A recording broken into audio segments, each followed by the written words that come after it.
Ready Check Radio.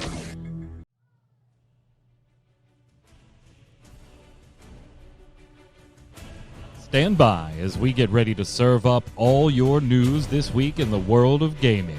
Welcome to Gaming Gumbo.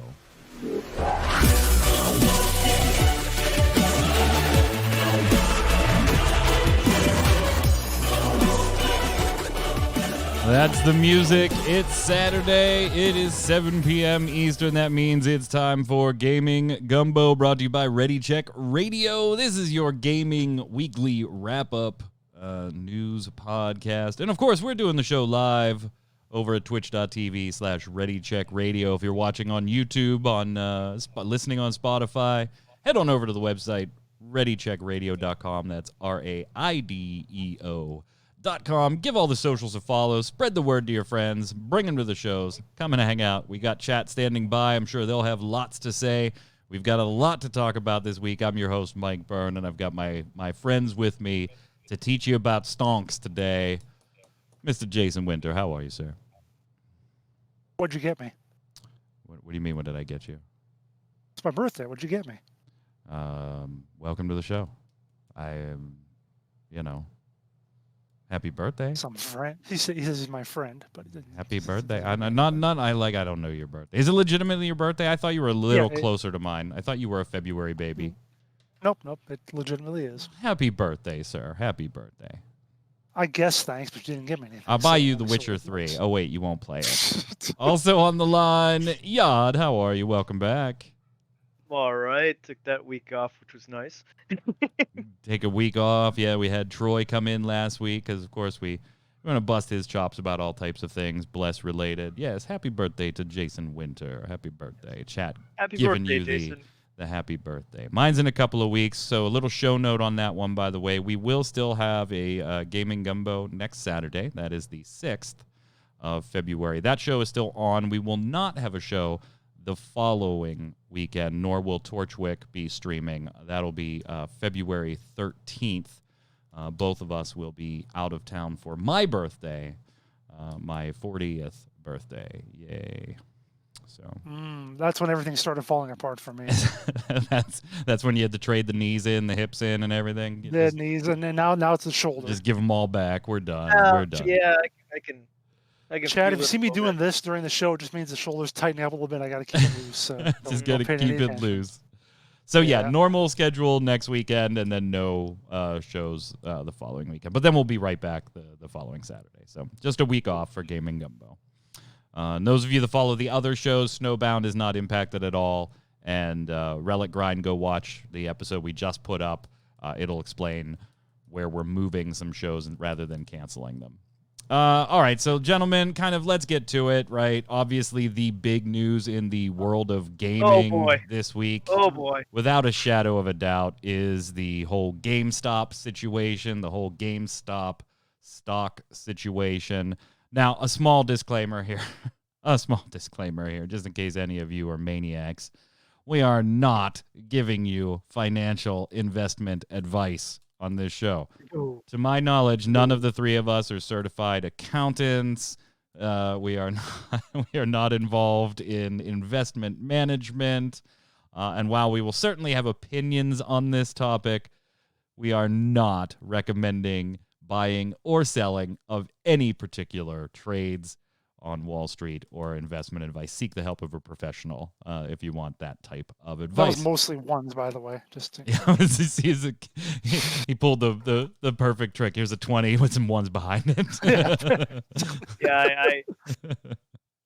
I sold my my math skill points to be able to draw. Yeah. So makes sense. Yeah. Yeah. You picked. He's like. Yeah. When you rolled your that character, you picked. Right. You picked a different category. All right. So we do have to want to talk about what the gist of the whole GameStop situation is, and we'll do a little bit of a stocks lesson here. Not a lot. We're going to take a high view of it, but just to catch some of you up on like how could this even happen, right?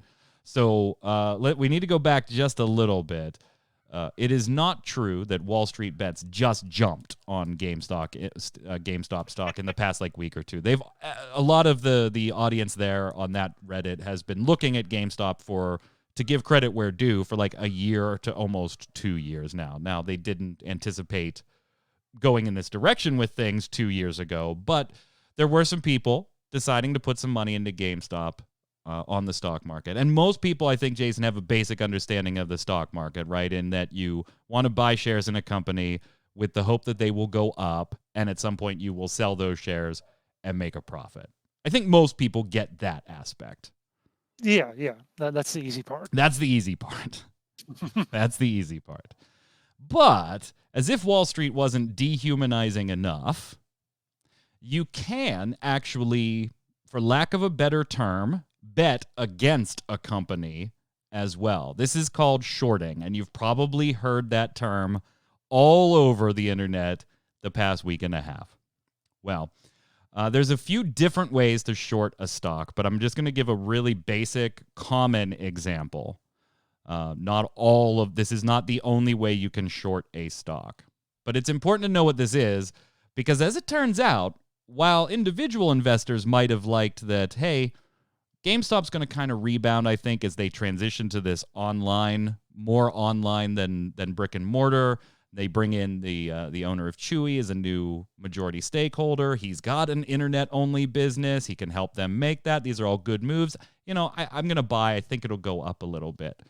However, as it turns out, there were very, very big financial institutions, mostly hedge funds, betting against GameStop, as if the stock market, like I said, wasn't dehumanizing enough. When you bet against a stock, it's called shorting the stock. And what it means in just basic terms, gentlemen, is that you're hoping the stock price of a given stock will go down. Because here's how a basic short, just one of many ways to do it, would work. Jason, you got 100 shares in GameStop, right? You own 100 shares in GameStop. You bought those at what, 50 a piece? Mm-hmm. Cool. Can I borrow those? And in 30 days, I'll give them back.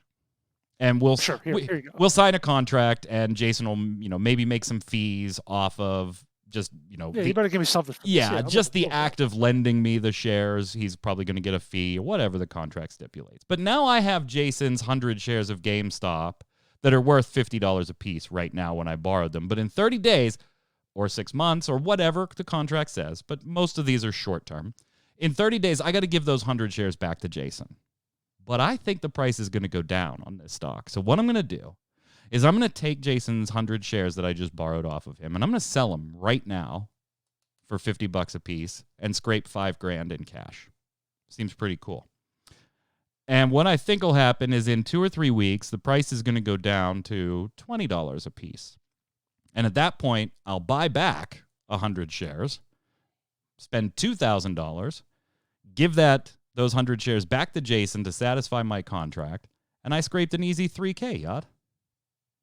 Interesting. I had no idea that's how that worked. Yeah, that's a short. That's one of many ways, but that's a basic overview of what you could do to short the stock. Now, obviously, it takes the entire humanity out of the equation. You're betting against a company that employs people, that gives people paychecks, things like that. What makes this even worse is that in your mind, mathematically, you could only say, well, you could only short a company as many stock shares as they have, right? Since I have to find enough Jasons to lend me the stock, I got to find people that already own the stock. Because there's other ways to short, you could technically short a stock to the tune of more shares than the stock actually has through some alternate methods. And as it appears, there were some financial institutions doing exactly what I just explained to you and shorting it in other ways, so that these companies, if GameStop fails, make a fortune. They make a fortune. And Jason, Wall Street Bets on Reddit, while already interested in GameStop and making small moves on GameStop, got wind of how heavily these companies were shorting GameStop. And let's just say they weren't exactly thrilled, huh? As I understood, there was, I believe it was what I've seen was 140% of GameStop. It's never going to end. GameStop shock was 140% of the stuff was being shorted. Yeah, over 100% of the available stock was shorted. That's wow. Yeah. Now, see, here's the problem in that whole scenario when you short a stock. If I borrow those 100 shares from Jason at 50 a piece and I sell them and I get that $5,000 and I wait and I wait and I wait for the price to go down, but it doesn't. Or It goes worse, up, it goes up. Yeah. I'm still on the hook to give Jason 100 shares, even if I have to buy them at a higher price than I actually got when I sold them. So if they If you go, don't give me those back, I'll send Yacht after you. yeah, right. If those go up to $100 and the due date comes due, I gotta buy 100 shares at $100 a piece and give them back to Jason and just take a bath.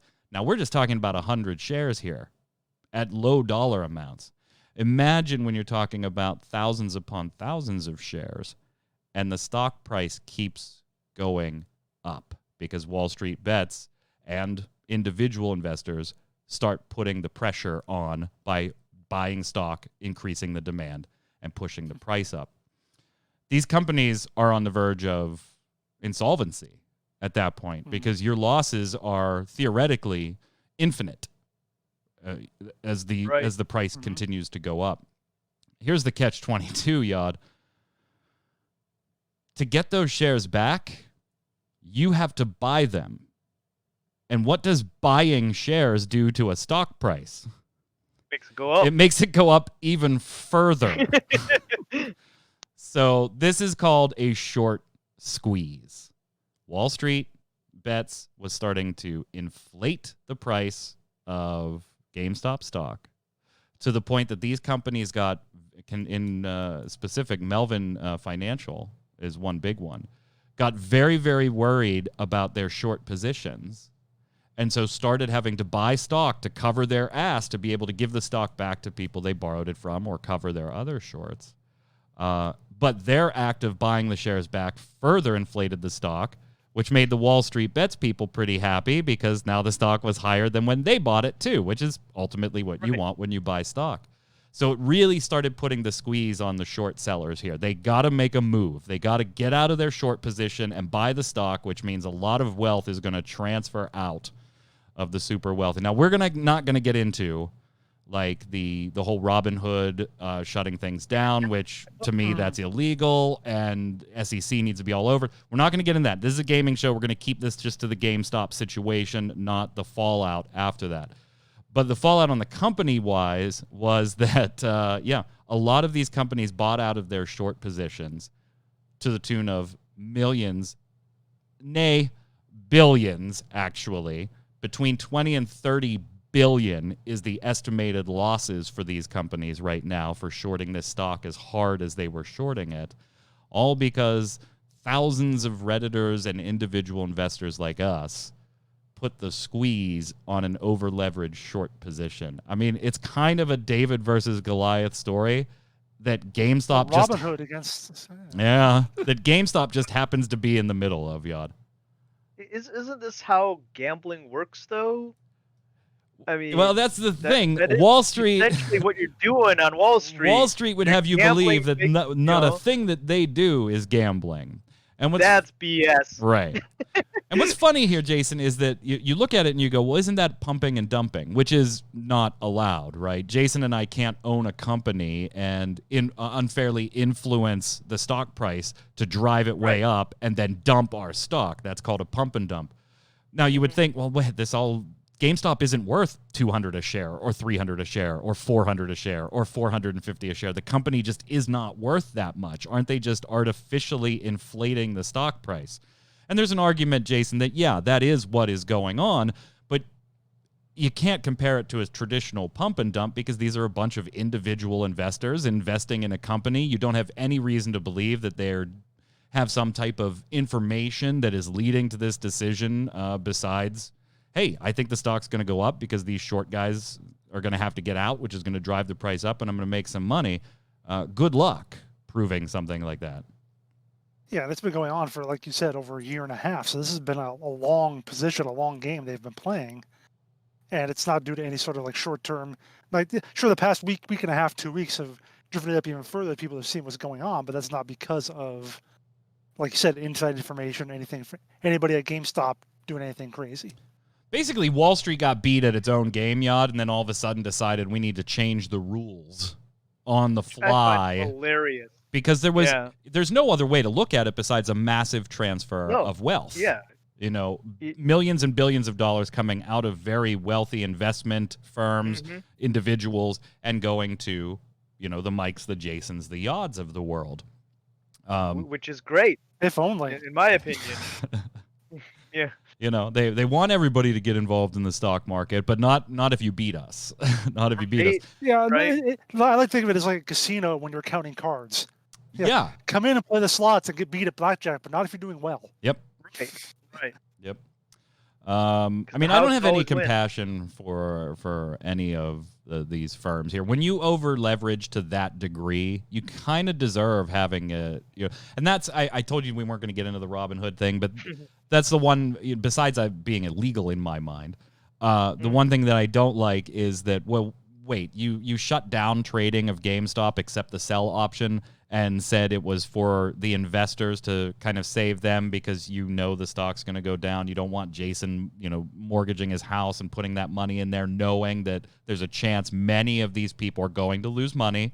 Many of these individuals will at some point. When you build a bubble, it does pop. That will certainly happen at some point in this situation. When or at what price, I don't know, but it will happen. And some people will lose some money because they got in too late and hung on too long. That'll happen. Wait, I'm not aware of any such safeguard when it comes to companies over-investing or over-leveraging and somebody looking out for them and stopping them from doing it.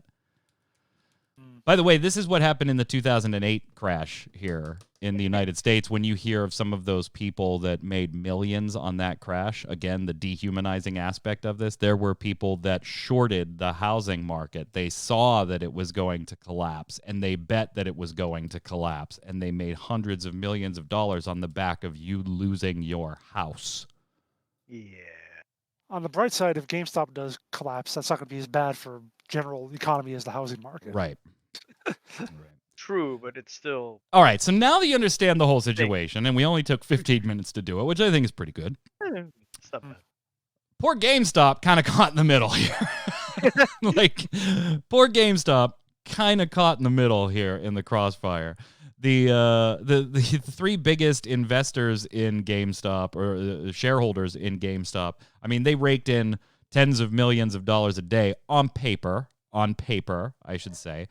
None of them to as of this recording have like dumped a bunch of stock or anything. What I will say that I'm surprised, because my son said, well, what does this mean for GameStop? And ironically, not much. It really doesn't mean much. It's not like they get a bunch of capital to play around with. It's not like, you know, it's good to have your name splashed all over the media. That's great. Fantastic for people that have stock. You might make some money in it. That's great too. There was a 10-year-old who got some shares 2 years ago for his birthday in San Antonio from his mom that all of a sudden they were worth $3,200. And so they cashed them out, put $2,200 into the 10-year-old savings and reinvested $1,000. I mean, I love stories like that. But for the company itself, I don't think it means much, Jason. What I am surprised that they didn't do is AMC and some other stocks kind of got caught up in this too, where their other companies were shorting their stocks really hard, AMC movie theaters.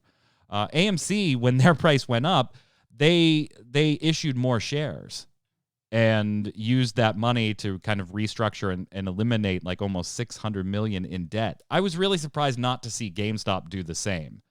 Put a bunch of shares out onto the market and use those funds to reorganize or pay down some of their debt. I think they missed an opportunity, and I think it's a little too late to do it now. But ultimately, at the end of the day, it's not going to mean much for the company itself. It's still in trouble as a brick-and-mortar video game place. It has been for a long time, so I think that even this little short-term blip is just not going to go over as anything significant for them. Yeah, GameStop, could have been anybody. Could have been any company. Yeah. It just happened to be GameStop. that which, it was probably a pretty safe bet that the company was going to have some hard times. They were already talking, Yacht, about closing like 1,000 locations and laying people off and converting from predominantly brick and mortar to predominantly online, which is what they want to do, is not a short-term profitable plan. It's a long-term play. Yeah, they were already in the process of restructuring. I don't think they were looking at, changing any of that. So it really doesn't matter. It kind of shows you that in a lot of ways what happens on Wall Street doesn't really affect the, standard stores that much. Yeah, So, and this has nothing to do with gaming, but if you needed yet right. more proof that Wall Street and Main Street, when I say Main Street, I mean the economy in general, are not Right. related, this should prove, again, they're not related. As if last year during April and May, when there's like 13% unemployment in the United States and the stock market is going through the roof, if you ever needed any proof that the stock market is not an indicator of the general economy, please stop. Break that tie in your head. I know they want you to have that tie in your head. I know they do. And I know why they do, but it's not true. It's not true. And poor GameStop gets caught in the crossfire.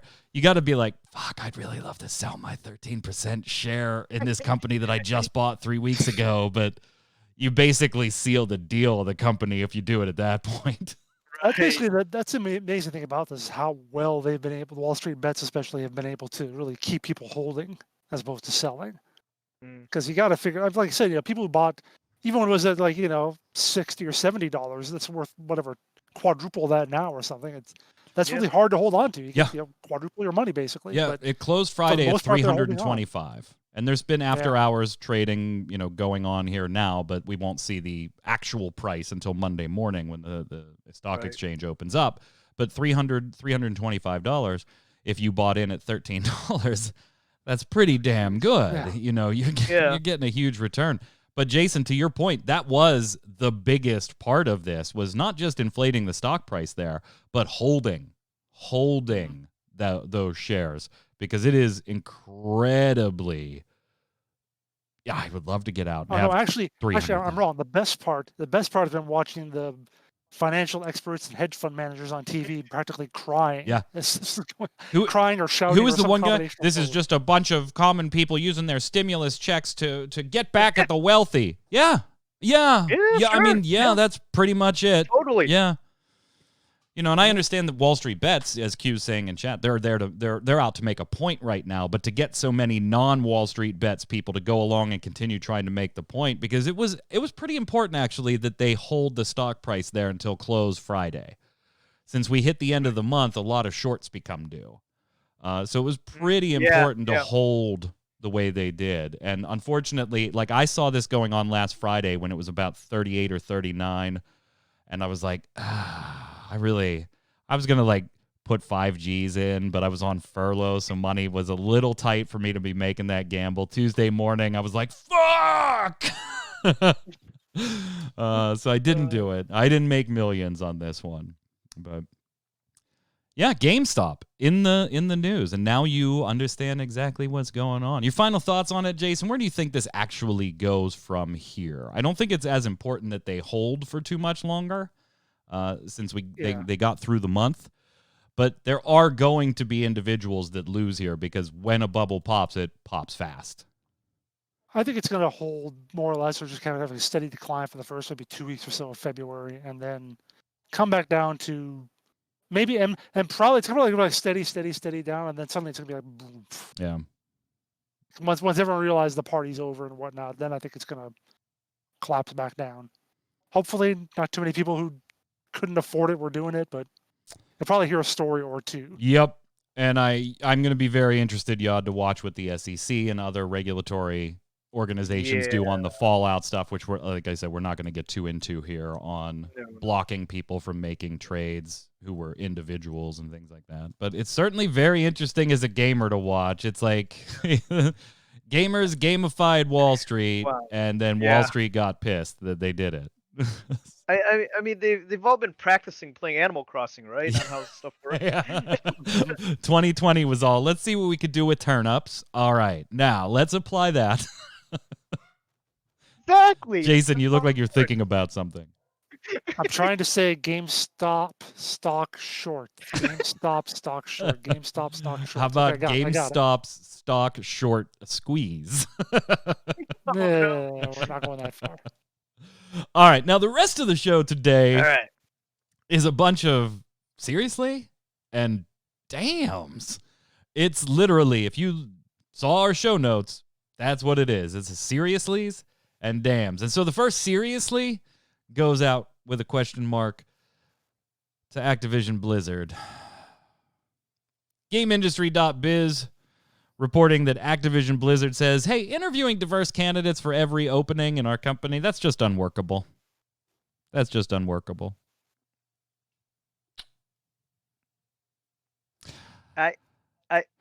I can see both sides to that. Well, let's get into it a little bit because you're not wrong. I don't think you're wrong.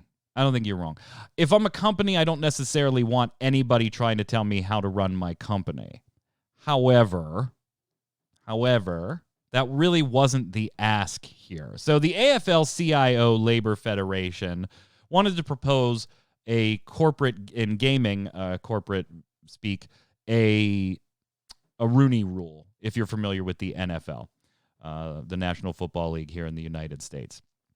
Let's assume they're not. The Rooney Rule is put in place, named after the owner of my, former owner of my Pittsburgh Steelers. The Rooney family still owns it, but who it's named after, he does not anymore. And it requires that when they interview in the NFL for coaching positions, that they interview at least one minority candidate for those positions. So the AFL-CIO was proposing to multiple gaming companies, including Activision Blizzard, that anytime they interview people for a working position at all levels of the company, this can enhance long-term company performance if you make sure that you interview a diverse candidate. Now, they weren't saying you have to hire. They weren't trying to make recommendations on what they're looking for in a candidate as far as skill set, as far as schedule, as far as availability, any of that stuff. All they were trying to say was, hey, we think that you should adopt this. And by the way, they can't really force them to. What normally happens, Jason, in this situation, right, is they make a recommendation, and most of the time companies might say, well, we're not willing to do that, but we'll do this, and then everybody just goes away happy. Sometimes the company just flat out says no, and the AFL-CIO kind of takes it to their shareholders meeting, and if the shareholders vote saying yes, then the company has to do it. But here, Blizzard kind of turned around and just said, no, that's not sustainable in our business model, which is a little bit surprising of a public reply, I think. And this came initially from the attorneys. We're going to get to how they tried to fix this in a minute. This is just the initial statement they made, Jason. Yeah, they said, that we value the diversity of Activision Blizzard community, understand our employees and players come from a wide array of backgrounds. In order to develop epic and engaging entertainment for a diverse, growing global audience, our workforce must reflect those communities. However, they said that later on, such an approach to all hiring decisions amounts to an unworkable encroachment on the company's ability to run its business and compete for talent in a highly competitive, fast-moving market. So basically they said, yeah, we'd rather not. We'd rather not go by that rule that you're suggesting. Yeah, they already do this for their executive positions, it should be noted. Activision does have a similar type rule for executives positions. Excuse me. But what the AFL-CIO was trying to do was open this up to all positions. Now, Yad, you said you can kind of see both sides of this argument, and I don't think you're wrong necessarily here. But I'd like to get a little more on what you see from Activision's side here. Okay, so from Activision's side, say you're hiring for an artist position, right? You're hiring for the say character modeler position. And you get X amount of applications in. Those applications are going to come from a certain number of people, and they may or may not include women, minorities. It could be all white people, could be all white dudes. It could be all Asian dudes. It could be all women. You never know. But to have a rule that requires them to include everyone in that pool, And to have to go through every single one of those applications and those portfolios makes that process of hiring someone for that job that you need, that your game is on the line because you need that talent in there. It just makes that timetable untenable because you got to go through every single one of them. You got to give each one of them a fair shake, you No, know. but it doesn't say that though. That's not what they were trying to do. They were trying to say that just one minority person needs to be interviewed. So Then to me, it doesn't, like, again, I agree with you that at the end of the day, if I'm running a company, I really don't want to be told by anybody how I should run my company, as long as I'm doing everything, legally and above board and all that stuff. Leave me the hell alone. I'm a private company, or I'm a public company in this case. Let me do my thing. And you know what? If I am a public company and you want to change some rules, the board has to decide that. Go away. I just think this was a really stupid thing for the lawyers to say out loud. One, you didn't need to make this statement. Yes. The statement could be, hey, AFL-CIO, all recommendations need to go to the board and let them vote on it. I mean, Right. that could have been it. But all they're asking is for at least one minority candidate to be interviewed. Now, I think in your case, like you described going through, I got 20 applications. If all 20 of them are white guys, then there is nothing I can do about that under this rule. There's not it's not that I have to go find a minority candidate, bring them in just to satisfy this. In certain aspects of the rule, you have to. Because if that rule is in play and then someone comes in later on and goes, "Hey, I'm a minority candidate. I may have missed the deadline, but I want to do this. Why don't you look at me?" Because you missed the deadline. But I'm a minority candidate. You have to look at a minority candidate. I'm pretty sure it doesn't work like that. I'd have to see how they exactly plan the rule. But if you don't submit an application, we're not going to hire you for the job. That's kind of the basic first part of it, I think. Right. Like if I get 20 candidates for a job and they're all white guys and the posting date has come, then that's, hey, it is what it is. I'm going to interview 20 white guys and maybe I'll hire one, or maybe I'll repost this thing again. It's to, hey, if I got 20 applications and 19 of them are white guys and one is, let's say, an Asian female, I have to interview the Asian female, and then I can pick from the 19 white guys who I want to go interview. If I have more than one minority candidate, I could bring them all in if I want. I could bring just one in that I think is super qualified for the job. Like, I don't like companies being told what to do, but when a company isn't doing things equitably, and I have no reason to believe that Activision Blizzard isn't already doing things equitably. I'm not accusing them of anything. But they don't exactly have the best track record as far as this type of stuff goes when you hear big complaints.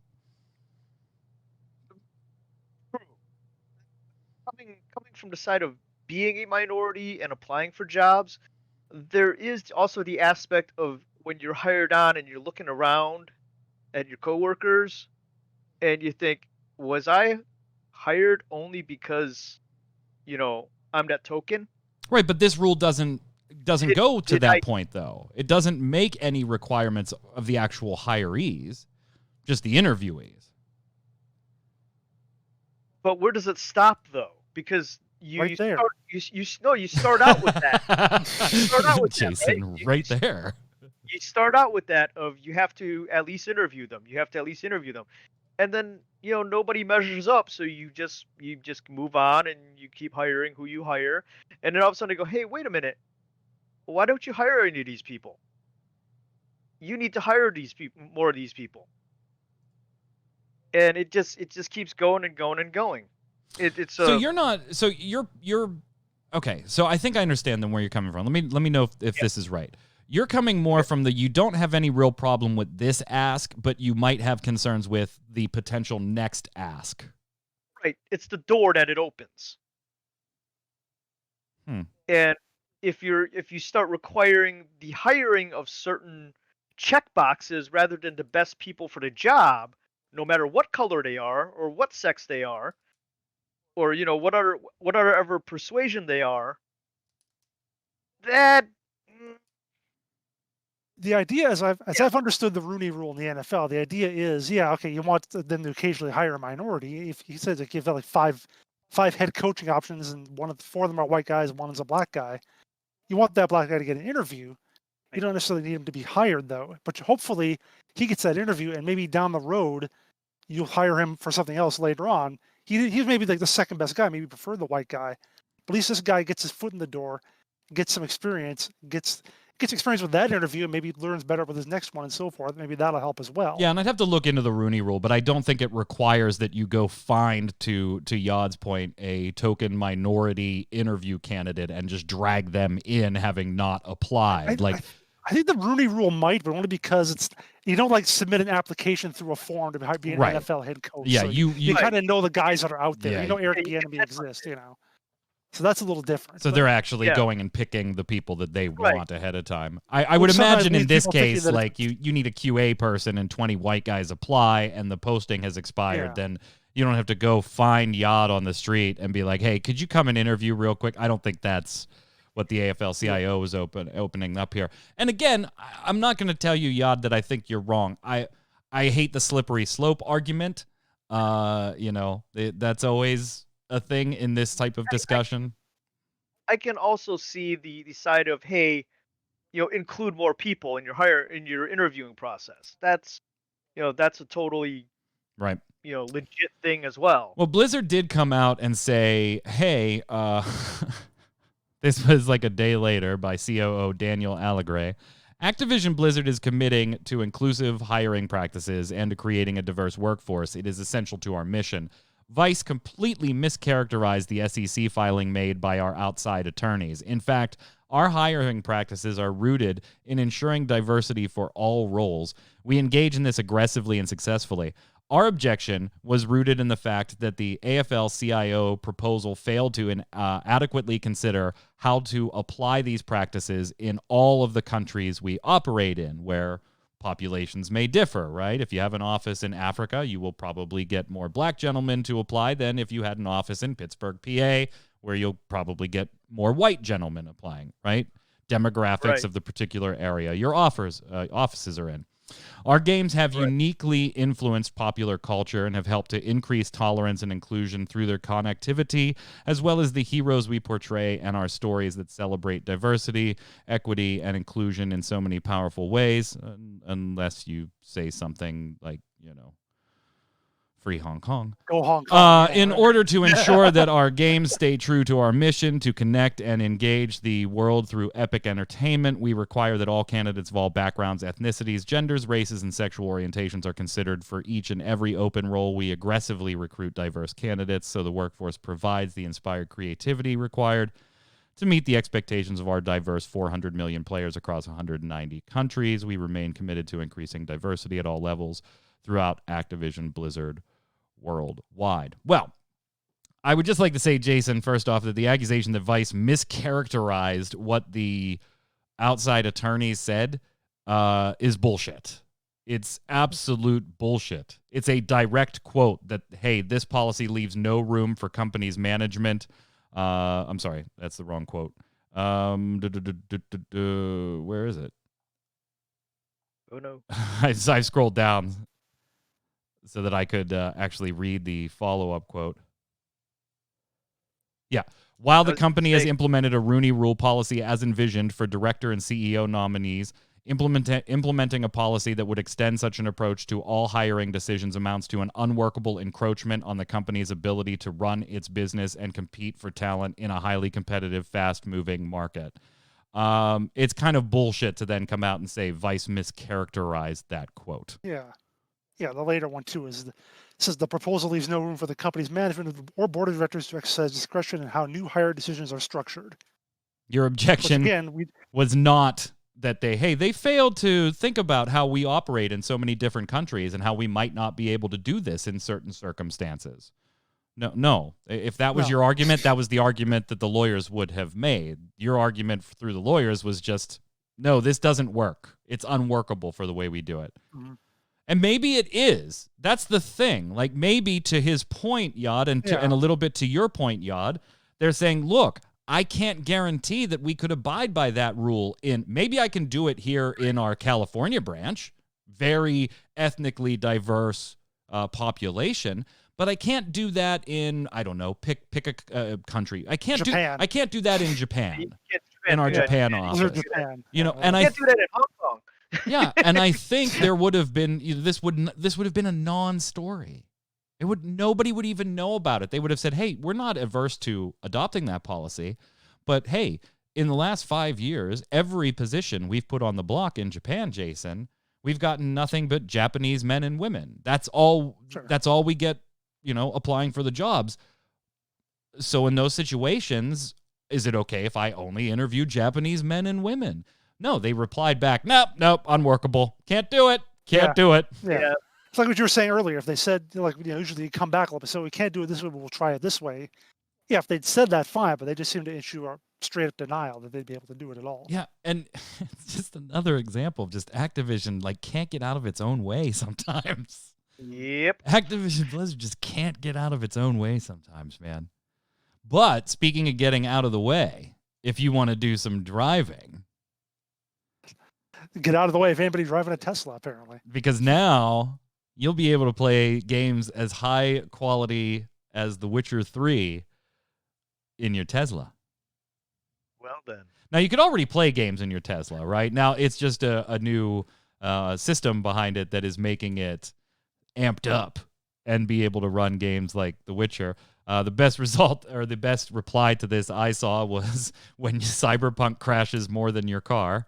That was a pretty good reply. Yeah, I don't know how I feel about this. Obviously, it's got I don't own a Tesla. Can somebody tell me? Obviously that thing does not let you watch video or play games while the car is in motion like other cars, Which right? one is? Well, did they do it? the Right. Tesla actually has an auto drive feature. That's what I was trying to see if the models they're Yeah, talking if the about models they have talk auto about drive. do though. Yeah, they all do. All of their models out there, they update the software like that, and they've all got an auto drive feature. So I don't know if the last thing I want to see when my car goes careening off a cliff is The Witcher 3. I just don't know if that's what I want my attention to be focused on. But it's also that I think when I was reading the article, the main screen, you can't play it on the main screen. right, It's one of the secondary screens for the front seats, and the middle console for the back seat right. has a screen or something like that you can play on. So it's not like all the important information scrolling by of how fast you're going and all that stuff is Yeah. where you're playing your Witcher game. Yeah, you could just toss your car to your Witcher. Just. And look, at least it's not a driving game. That would really screw you up. Let's play the Need for Speed. Speaking of Cyberpunk, fix it your fucking selves. Mods are available. Of course they are. The modding. I mean, it's cool that the modding tools are available. You can go and get them at cyberpunk.net. But yeah, go and fix them yourself. That's all I can think of when I see this. Just we're throwing the tools out there so you can fix it. Yeah. I mean, how they much recently had to release a patch that fixed the last patch thing. Right. It did. So yeah. What else do we that. got? Oh, Halo Infinite got an update this week. We haven't heard from them in a while since the delay. Turns out they're going to be releasing monthly updates on their development throughout 2021, which I think honestly is good for the game, particularly for the PR of the game, because it kind of shot itself in the foot right off the bat. And then 3 weeks later, shot itself in the head as far as being part of the Xbox Series X release schedule. The first one is out, talking about the sandbox, some weapons, and it was pretty basic. There's a lot there for Halo fans. I know, Yad, I'm going to give you most of the time on this one, being a Halo fan. Did you flip through Please it? do. Do you like this approach? Are you looking forward to through this? What's up? I did skim through it. It was a lot of introduction, like who are you, what do you do here, that type of thing. So I was skimming through it, but PR wise, like you said, I think it's a really good thing. It is a really good thing that they are letting people know what they're doing, and they're not going to rush the game. They realize they screwed up on the graphics, and they want to fix things and they want to release the game that people want. Cool. But wasn't it supposed to be a launch title? And I've seen like more merchandise for it than any other information on the game until now. So Pre-order your good, your stuff, Yod. Just I become part of No. the capitalist train. Let's go. no, I recently I have gone to the model of I am not pre-ordering anything unless it's like an MMO or something that I want on day one to keep up with all my friends. Anything that's one player or a single player storyline, I'm gonna wait till the day it drops, or maybe later. Is this Like, is this enough to keep Cyberpunk. you interested, or I mean, I know you're already interested in the game, but does this at least keep you like, I don't know, calmer than wow, things are going really badly here. I don't even know if I should be excited about this anymore. Does this kind of start to steer the ship into a more calm water for you as a Halo fan? I think a little bit. I think it's good to let your fans know what's going on. That's very important for communication with your fans. Now, if they actually do it, is another story. Right, that's the other thing. The Yeah. fact that they say it's a monthly thing makes me think that it's the game's further off than we even realize. Yeah, I think there's absolutely a valid point there, Jason, that, hey, if we're going to do this monthly through 2021, this is not Through coming out in the 2022, first half of the through year. 2023. yeah, it's going to be a while still. Right. Like I get having the monthly things. It's kind of neat to have, but like you were saying, it's really long. Yod was like, it's mostly introductions. I just I started reading like the first 2 paragraphs. Now my eyes were glazing over. And I'm not a Halo fan. I'm not really into it, but put something out there that's going to get people interested more. I think like this is. I don't want to say that everything's got to be spectacular and flashy and so on, but give something a little more entertaining to read. I think than interviews with Yeah, it is 5 people is kind of talking a about boring Sandbox. Right. Yeah, I hope the next one is a little better, and I might actually read it. And It hopefully that's almost- what it is. Just like, kick it off. Here's what we're going to do. Here's who's going to do it. And now, we'll see you next month with our first steps of what we're doing. Hopefully that was the intent. Hopefully, yeah. It almost felt like they were trying to do like what Bungie. What Bungie Yeah. does with their Vidocs for Destiny, where they talk to the artists and they talk to this, but they're Vidocs. They're you Yeah. watch them, you watch they- what they're doing, and in this case, it's just a wall of text. Yeah, and they do a weekly piece. They do This Week in Bungie, and we read that. And I Right, usually write up for right. Mobile, and that's okay to read. Yeah. Got some Right. pictures, got a little kind of concise, a couple bullet points of cool stuff. Exactly. Those are good. This was not. Yeah, This was it's- not. they're it's that. trying not to do the 7 Vidoc scrolls long. version, so, yeah. Yeah, only 7. Oh no, it was more than 7. Hang on. It depends on Hang what you're on. looking at it on. How many times have I pressed my page down button? 1, 2, 3, 4, 5, 6, 7, 8, 9, 10, 11, 12, 13, 14, 15, 16, 17, 18, 19, 20, 21, 22, 23, 24, 25. 25 times to get to the bottom. Ugh. On the other hand, in shooter games that you can actually play, the Division 2 on February 2nd will get its Xbox Series X and PlayStation 5 upgrade to be in 4K resolution, 60 frames per second, and you can get the Resident Evil 2 apparel that was teased in the Resident Evil anniversary celebration. So Division 2 players, there you go. All right, real quick, we got 4 dams before we get to the game of the week and call it a day. First up, damn, that is a lot of people, Jason, as Xbox Game Pass subscribers hits 18 million. That's almost as many as are actually on Steam at any one time. That's like 25 million or something, I think. So that's actually, nuts. and this is subscribers, people actually paying money, the whole time. Yeah. So 18 million. 15 million previously reported in September. what's the? I was thinking. Usually when you talk about World of Warcraft, remember that peaked at 12 million subscribers. That was like the big number at that time. So this is 1.5 times larger than that. Yeah. On the earnings call, Microsoft CEO Satya Nadella also revealed that Xbox Live has more than 100 million monthly active users. and also said the launch of the Xbox Series X and S was the most successful in Microsoft's history with, quote, the most devices ever sold in a launch month. Now, that doesn't provide any information on how well it might be doing in Japan, which I think is really where everybody is kind of watching Microsoft's performance right now. So, but yeah, so I guess that whole ZeniMax purchase is paid for. I actually saw some stat on that this week too, that like the revenue from the consoles paid for the ZeniMax purchase 2 or 3 times over too. So guess they're done on that front, but damn, that is a lot of people. And now, damn, that is a lot of money.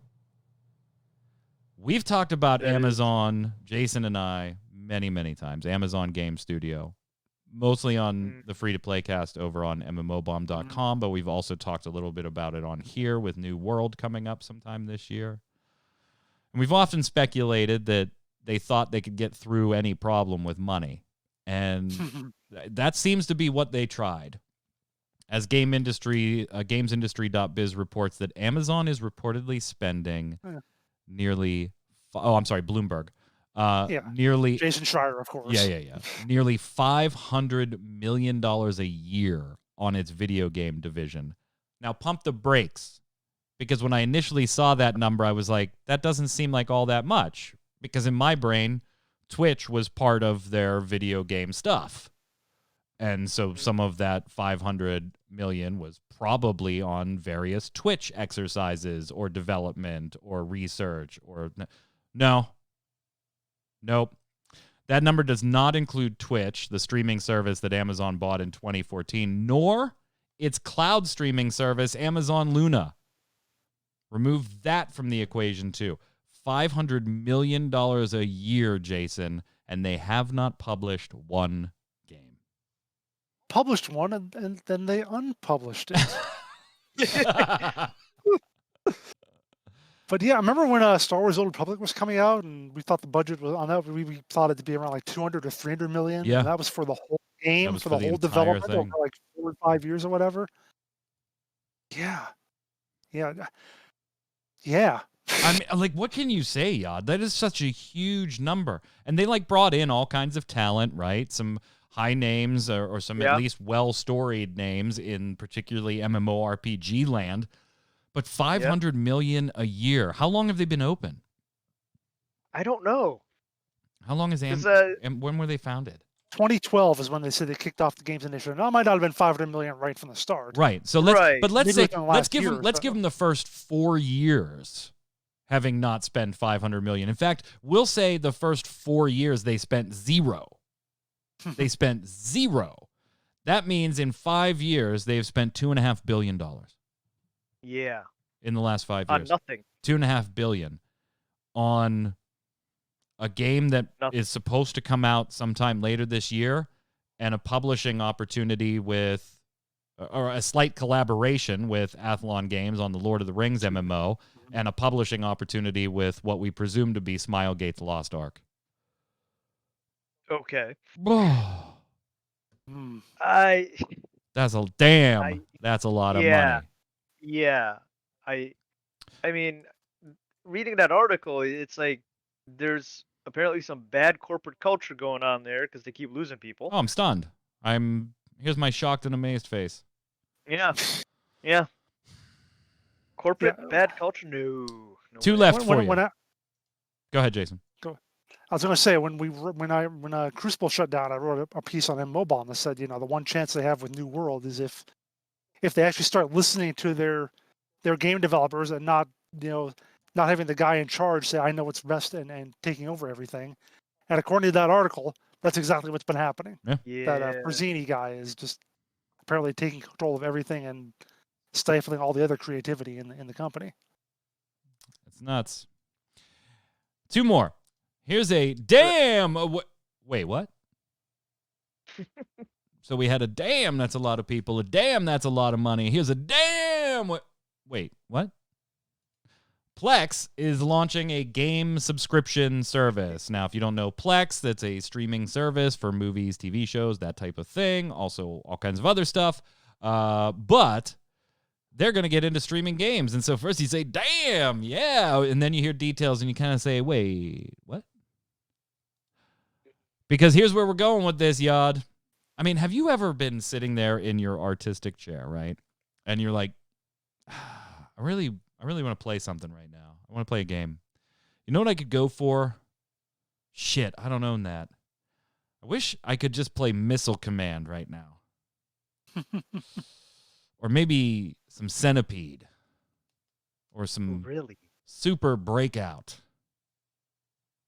Because the streaming service upon launch will have 27 total games from the Atari 2600 and 7800. And the service is going to cost you $3 a month if you already have the Plex Pass. If not, $5 a month for on-demand Atari games, Yod.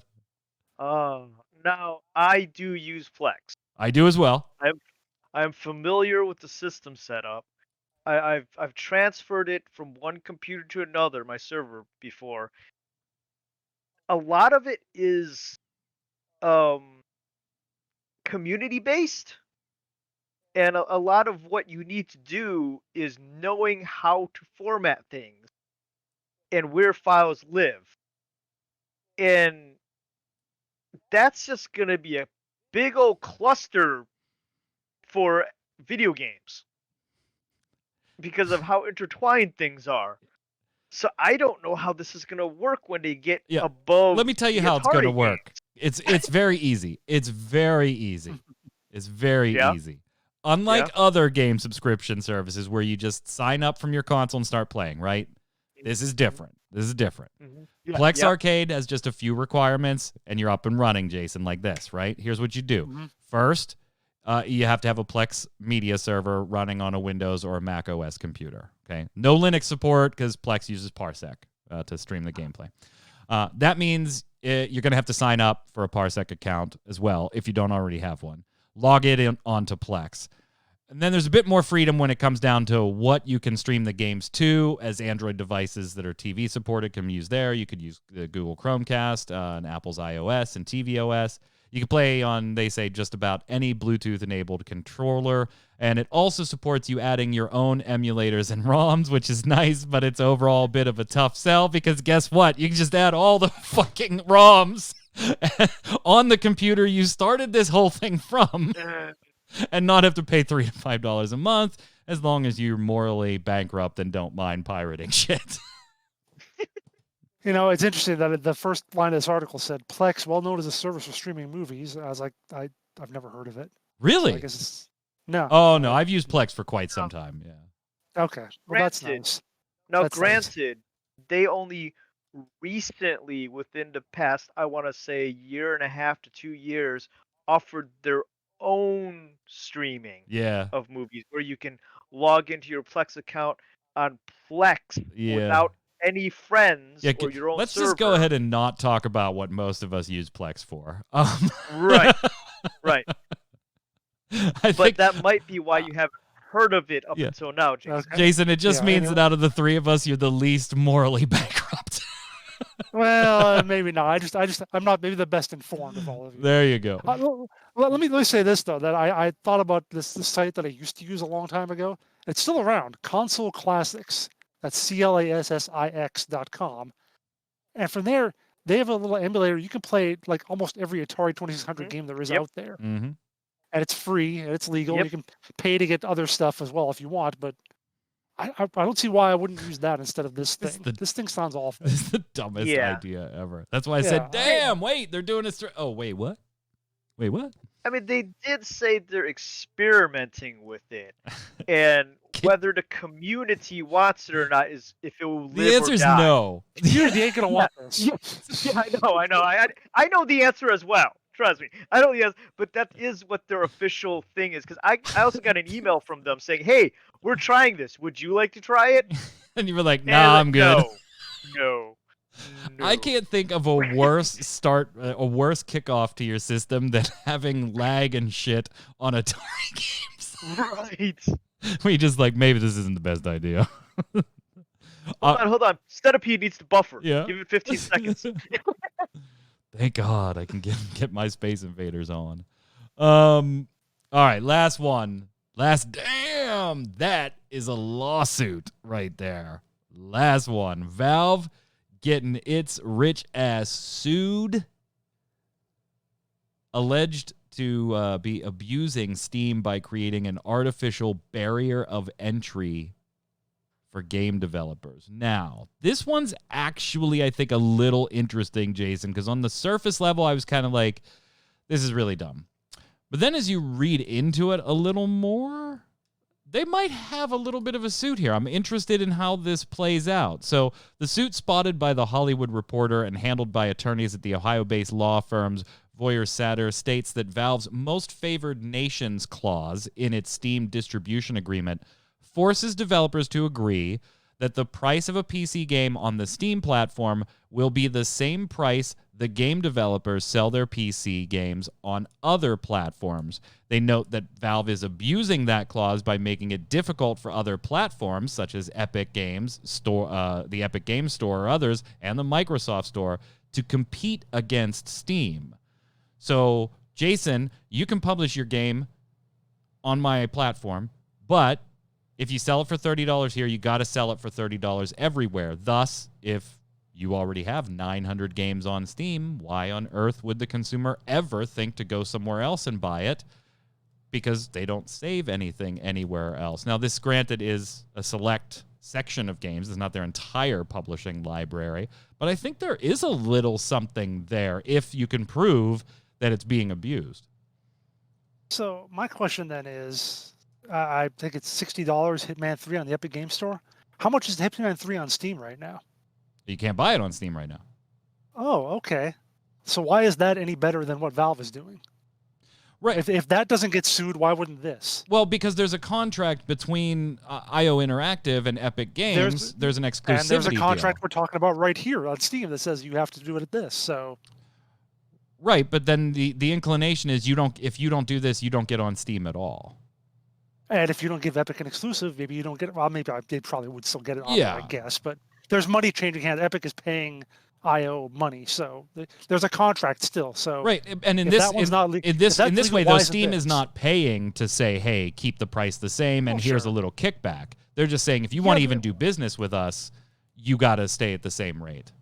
Yeah, they are kind of paying because otherwise you're not getting that money from Steam. True. You're not making that much money.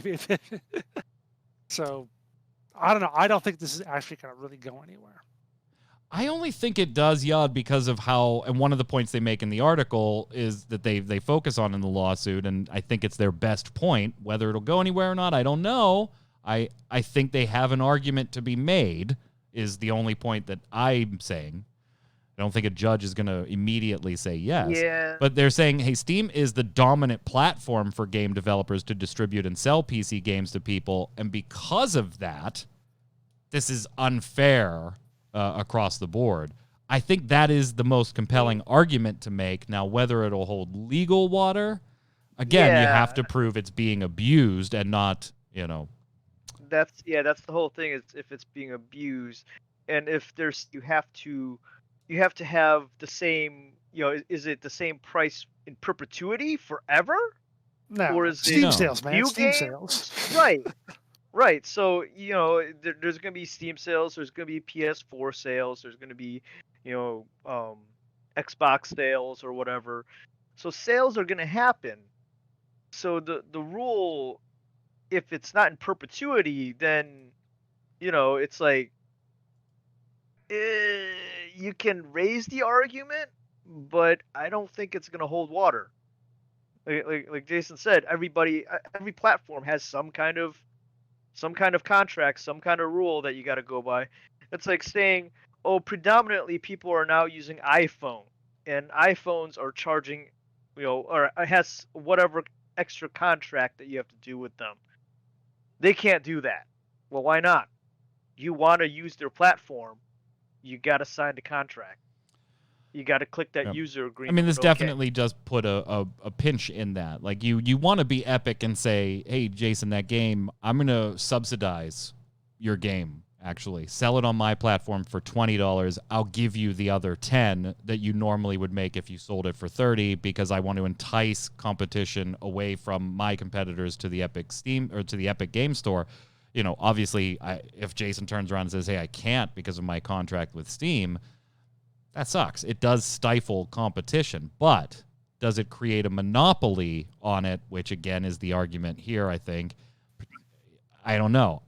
I feel the same way as I do. I say monopoly because you can buy it anywhere, but it doesn't create a fair thing is what you're talking about. I get what you're saying. I feel the same way as I do against the whole Epic versus Apple thing. Like, there's definitely an argument there. I think there's an argument to be made, but I'm not exactly sure how it's going to play out. This is one that I'll be watching too.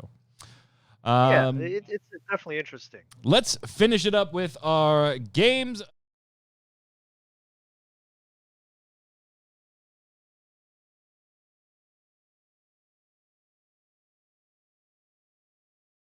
Realized that I haven't yet done a game of the week yet for a Total War game. So I looked through my library and decided what is my favorite out of all of them. And I think I'm going to go with Total War Attila, which is my favorite because not only do you have to deal with all the different war going on as usual in a Total War game, but basically the whole world's kind of going to shit, which is, you know, whole fall of Western civilization.